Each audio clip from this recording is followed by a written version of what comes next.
हाँ तो बच्चों, कैसे हैं आप सब। जैसा कि आप सभी को पता है, अपना एक्सरसाइज 8.1 चल रहा था। 8.1 में बच्चों क्वेश्चन नंबर 6 तक पूरे कंप्लीट कर चुके थे। आज के इस वीडियो में बच्चों लेने वाले हैं क्वेश्चन नंबर 7 को। क्वेश्चन नंबर 7 बच्चों थोड़ा बड़ा क्वेश्चन और इंपॉर्टेंट क्वेश्चन भी आपके एग्जाम के पॉइंट ऑफ व्यू से, तो इसको आप लास्ट तक देखिएगा और समझ जाओगे कि इसको कैसे सॉल्व करना है। तो इसमें समझते हैं, देखो क्या क्या दिया हुआ है आपको बच्चों। दे रखा है कि एबीसीडी एक ट्रेपीजियम है, देख सकते हैं आप यहाँ पर, ये समलंब है बच्चों। अब इसके अंदर दो बातें उसने एक्स्ट्रा दे दी है। एक तो AB और CD पैरेलल है, मतलब AB और CD आपस में पैरेलल है, मतलब ये एक दूसरे को कभी भी नहीं मिलेगी। ठीक है, इसी बच्चों AD बराबर BC भी है, मतलब ये वाली लंबाई और ये वाली लंबाई आपस में बराबर है। अब इसके बाद आपसे कहा है कि आपको ये चार चीजें आपको प्रूफ करना है। फिर प्रूफ करने के बाद जब आप बुक में देखोगे आपके, तो वहां आप लास्ट में एक हिंट देखोगे और वहां हिंट में लिखा हुआ है कि जो सी है ना, यहां से आपको एक लाइन बनाना है। और वो कैसे बनाना है? एडी के पैरेलल। तो चलो बच्चों बनाते हैं सी से एक लाइन, और वो भी कैसे बनाएंगे आप? एडी के पैरेलल। ये एक लाइन मैंने यहां बना दी। और एक और चीज कहा है कि ये जो ए बी है ना, इसको आगे बढ़ाया गया है बच्चों। चलो ए बी को भी आगे बढ़ा देते हैं। ये लो, ए बी को मैंने आगे बढ़ा दिया। तो आगे यूं कहा है कि ये दोनों लाइंस कहीं ना कहीं मिलकर उस पॉइंट को नाम ई दिया गया है। क्या दिया गया है? ई। तो यहाँ पर ई आ जाएगा। तो आपका कुछ डायग्राम ऐसे कंप्लीट होता है। ठीक है, हिंट की मदद से आप ऐसे कर सकते हैं। अब देखो बच्चों, आपको लाना क्या है? ए बराबर बी। तो देखो शुरुआत करते हैं।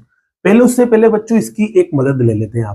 आपको पता है बच्चों, ये लाइन जो है ना, इसके क्या जा रही है? पैरेलल जा रही है। और नीचे वाली लाइन, ऊपर वाली लाइन ऑटोमेटिक पैरेलल है। तो अपन कह सकते हैं कि यार ए बी और सी डी, ये तो पहले से क्या था? पैरेलल था। ठीक है, और कंस्ट्रक्शन की मदद से एडी और सीई, ये भी क्या गया? पैरेलल। तो एक और चीज मिली, एडी और सीई भी क्या है? पैरेलल। अब आपको पता है बच्चों, किसी भी कोऑर्डिनेटरल में अगर आमने सामने वाली लाइन पैरेलल होती है तो वो पैरेललोग्राम बन जाता है। तो अपन कह सकते हैं कि यार ये ए डी सी ई जो है ना, वो एक पैरेललोग्राम है। तो यहां लिख सकते हैं अपन, hence A D C E is a parallelogram. ठीक है, मतलब ए डी सी ई एक समांतर चतुर्भुज है। तो बच्चों अब ये पैरेललोग्राम हो चुका है। तो पैरेललोग्राम और ट्रेपीजियम की मदद से अपन अपने फर्स्ट पार्ट को लेके आने वाले हैं। तो बच्चों देखो, यहां आप देख सकते हैं कि यार ये ए डी सी ई एक पैरेललोग्राम है। ए डी सी ई एक पैरेललोग्राम है। और आपको पता है पैरेललोग्राम में आमने सामने वाली लाइन क्या होती है? पैरेलल होती है, मतलब समांतर होती है। तो आपको पता है बच्चों, जब लाइन पैरेलल होती है और उसको कोई लाइन कट करे तो अंदर वाले एंगल्स को प्लस करने पर 180 आता है। तो आप कह सकते हैं ए और ई को अगर मैं प्लस करूं, किस किस को? ए और ई को अगर मैं प्लस करता हूं यहां, तो किसके बराबर आएगा? यहां 180 के बराबर आएगा। यहां रीजन लिखना बच्चों, को इंटीरियर एंगल, जिसे बोलते हैं आप आसन्न कोण। ठीक है, ये आपके पास पहली इक्वेशन आ चुकी है। अब देखो बच्चों, यहां पर आप देखोगे एक और चीज की, यार ये बी पर दो एंगल बन रहे हैं। एक तो ये अंदर की तरफ और एक ये बाहर जो कंस्ट्रक्शन के बाद बना था। ये लाइन पर बन रहे हैं, और लाइन पर आपको पता है एक ही पॉइंट पर दो या दो से ज्यादा एंगल बनते हैं, तो उन्हें प्लस करने पर 180 आता है। इन्हें बोलते हैं लीनियर पेयर ऑफ एंगल्स। तो यहां पर अपन एक और चीज लिख सकते हैं बच्चों कि बी प्लस, एक तो बी ही हो गया और एक ये बाहर बना था ये वाला, इसका नाम पूरा लिखेंगे अपन ई बी सी। ठीक है, ई बी सी, इनको जब आप प्लस करेंगे तो ये भी किसके बराबर आएगा? 180 के बराबर आएगा। ठीक है, इसे दूसरी इक्वेशन दे देते हैं और यहां लिखेंगे अपन बच्चों लीनियर पेयर ऑफ एंगल्स, जिसे बोलते हैं रेखिक युग्म कोण। अब आप देख सकते हैं दोनों इक्वेशन की मदद से एक नई इक्वेशन बनाएंगे अपन यहां by equation first and second. समीकरण 1 व 2 से आप देखेंगे कि यार ये भी 180 के बराबर आ रहा है और ये भी 180 के बराबर आ रहा है, मतलब दोनों का RHS बराबर है। तो इन दोनों का LHS भी आपस में बराबर होगा। तो ये दोनों रिजल्ट आपस में बराबर हो सकते हैं। तो A प्लस E बराबर आ जाएगा बच्चों B plus E B C के। ठीक है, ये तीसरी इक्वेशन आपके पास आ गई। लेकिन आपको लाना था बच्चों ए बराबर बी, लेकिन आपके पास ए बराबर बी नहीं आया। अगर ये दोनों हट जाते हैं तो ए बराबर बी बचा रह जाएगा। अब कैसे इन दोनों को यहां अपन हटाएं, तो इसके लिए देखो बच्चों अपन फिर से मदद लेंगे पैरेललोग्राम की। तो आपको पता है बच्चों ये एक पैरेललोग्राम है। क्या है? पैरेललोग्राम। तो पैरेललोग्राम की आमने सामने वाली लाइंस क्या होती है? बराबर होती है।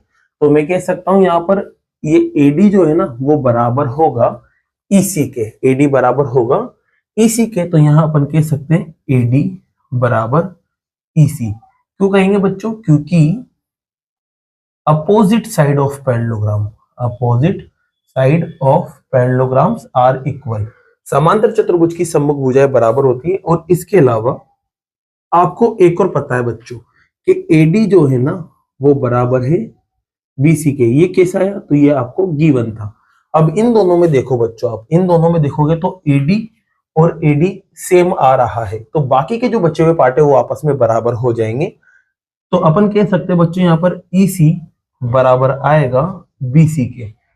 ईसी बराबर आएगा बीसी के।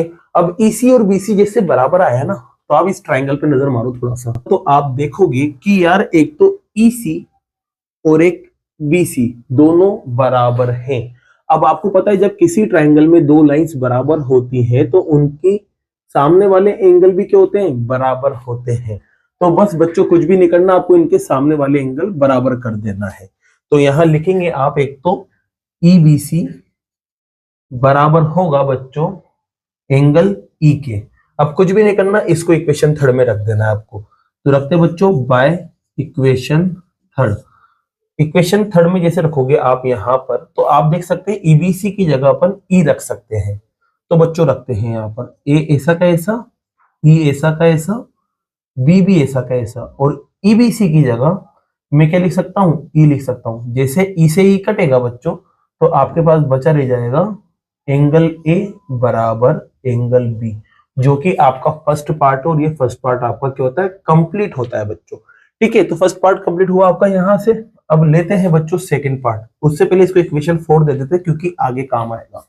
तो देखो बच्चों यहां पर अपन लेने जा रहे हैं कौन से पार्ट को? सेकंड पार्ट को। अब सेकंड पार्ट को कैसे करें? तो बच्चों आपको पता है एबीसीडी ट्रेपीजियम था। ट्रेपीजियम होने की वजह से ऊपर नीचे वाली लाइन पैरेलल थी, यहां देख सकते हैं आप। तो यहां पर बच्चों अगर इन दोनों एंगल्स को मैं प्लस करूं तो कितना आएगा? 180 आएगा।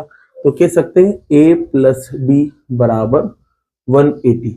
रीजन लिखेंगे बच्चों को इंटीरियर एंगल लिख देना आप, और ये इक्वेशन आपके पास आ जाएगी यहां पर 5।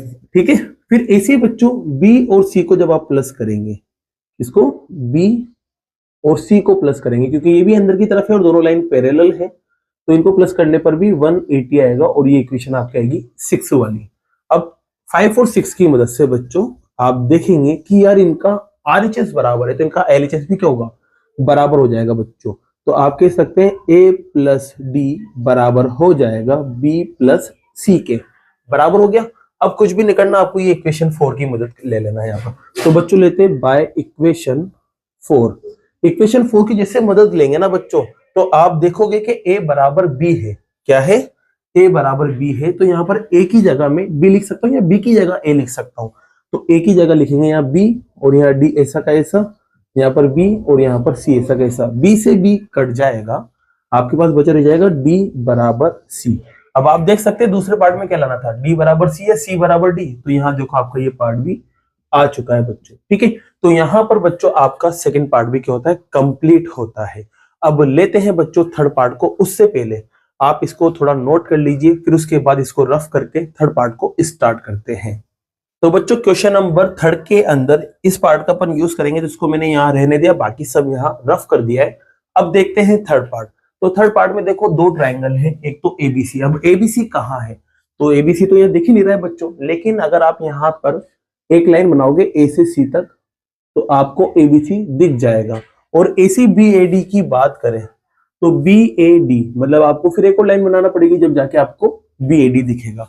तो यहाँ आप दो ट्राइंगल देख सकते हैं बच्चों, एक तो एबीसी, ये एबीसी तो कुछ ऐसे बना हुआ है, ए बी और सी। ठीक है, और बी ए डी की बात करें अपन बच्चों तो बी ए डी कुछ ऐसे बना हुआ है, देख सकते हैं आप यहाँ पर ये बी ए डी कुछ ऐसे बना हुआ है। ये आपके पास ए है, यहाँ बी है और यहाँ पर डी है। अब इन दोनों को मुझे कॉन्ग्रुएंट लाना है। क्या लाना है? कॉन्ग्रुएंट। तो बच्चों पकड़ते इन दोनों ट्राइंगल को। एक तो है ट्राइंगल आपका ABC और दूसरा है BAD। चलो कॉन्ग्रेंट लाते हैं। कॉन्ग्रेंट लाने के लिए तीन तीन चीजें बराबर करेंगे। सबसे पहले दोनों में क्या दिख रहा है, AB, तो बच्चों लिख देंगे AB बराबर AB। दोनों में है तो यह लिख देना कॉमन साइड।